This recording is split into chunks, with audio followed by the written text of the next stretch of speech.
Burkina Faso uncovers shocking plot. Explosive revelations link Ghana and Ivory Coast to destabilization efforts. Welcome to today's report. We're delving into a startling revelation that has left the African continent reeling. Burkina Faso has exposed a complex web of interference and destabilization that implicates not just local players, but also neighboring countries like Ghana and Ivory Coast.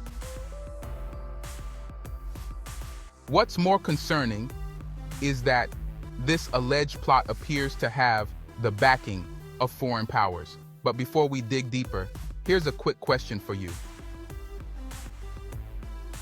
What do you think drives foreign entities to meddle in the affairs of African nations?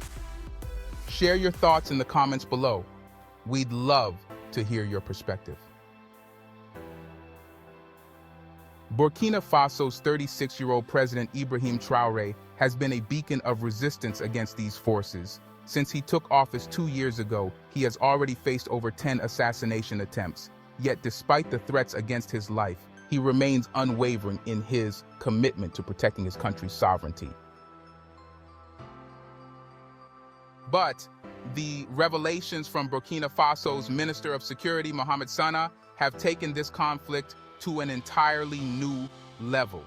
In a televised address to the nation, he disclosed shocking details about a coordinated effort involving civilians and military personnel from both Ghana and Ivory Coast.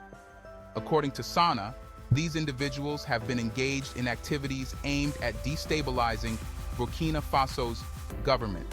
Even more disturbing is the assertion that these subversive actions were conducted with the support of foreign intelligence services. He referred to a plot codenamed the Nth Plan, a sinister blueprint designed to create chaos within Burkina Faso through acts of terrorism and strategic attacks. This plan involved recruiting and training terrorist groups, referred to as Centro, who were tasked with carrying out violent attacks on civilians to sow panic and confusion. The plot was broken down into multiple phases. The first phase involved unleashing terror on innocent civilians, thereby undermining public confidence in the government's ability to maintain order. The second phase targeted key national institutions, including an attempt to capture the presidential palace and disrupt critical military bases. The final phase sought to sabotage major transport hubs and airports to prevent any international support or reinforcements from reaching the country.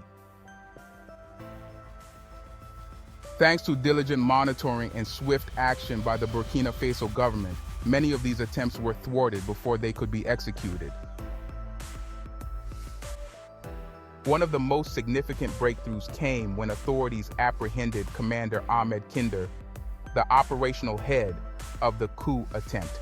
His arrest unveiled the extent of the conspiracy and implicated several high-profile individuals, some of whom held influential positions within international organizations.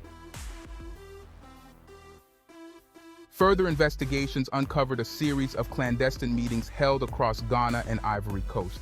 These meetings were not just casual gatherings, but strategic planning sessions involving former military officers, government officials, and even foreign agents. Intercepted communications revealed that the conspirators were planning to recruit 500 mercenaries from a European country to execute large-scale attacks in Burkina Faso's capital, Ouagadougou. Their objective? To topple the government and seize control through brute force. Among the ringleaders identified was Aziz, a former mayor and deputy of Dori who currently works in Central Africa. Dio's connections with terrorist groups, including the Islamic State in the Greater Sahara, were crucial in coordinating the attacks. Another key figure was Commander Francois Zana, who provided intelligence to foreign actors regarding the movements of Burkina Faso's military forces. But this wasn't just a plot hatched in isolation.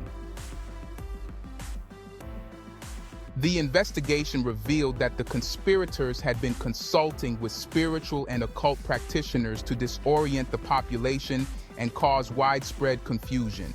In some cases, they even engage in mass disinformation campaigns, spreading falsehoods and rumors to destabilize the country from within. The arrests of key figures involved in the plot, including high-ranking military officers, exposed a troubling nexus of corruption, treason, and external manipulation. Burkina Faso's intelligence agencies have now connected the dots, uncovering a vast network that spans multiple countries and involves both state and non-state actors. One of the most alarming developments was the discovery that several planning meetings took place in Ghana's capital, Accra, and in Tamale. High-ranking officials from Burkina Faso, as well as representatives of foreign powers, participated in these meetings. Some of the attendees included Lieutenant Colonel Paul Henry Sago Deba, who was identified as the leader of the military wing responsible for executing the coup, and other senior officers who acted as liaisons between the plotters and terrorist groups. The Burkina Faso government's swift response to these threats not only averted a potential catastrophe, but also reaffirmed the resolve of President Traoré's administration to stand firm against external aggression. The government has since launched an extensive anti-terrorist operation to neutralize any remaining threats and dismantle the network that sought to undermine its sovereignty. This situation raises crucial questions about the role of foreign interference in African politics and the lengths to which certain powers will go to secure their interests. The revelations from Burkina Faso serve as a stark reminder that the struggle for sovereignty and self-determination is far from over for many African nations. As we conclude today's report, here's another question for you to ponder. What steps should African nations take to insulate themselves from foreign influence and protect their sovereignty? Share your ideas in the comments and let's keep this important conversation going. If you found this report insightful, don't forget to like, share, and subscribe to our channel. Your support helps us continue bringing you in-depth analysis and reports on the issues that matter most. Thank you for watching and see you in the next video.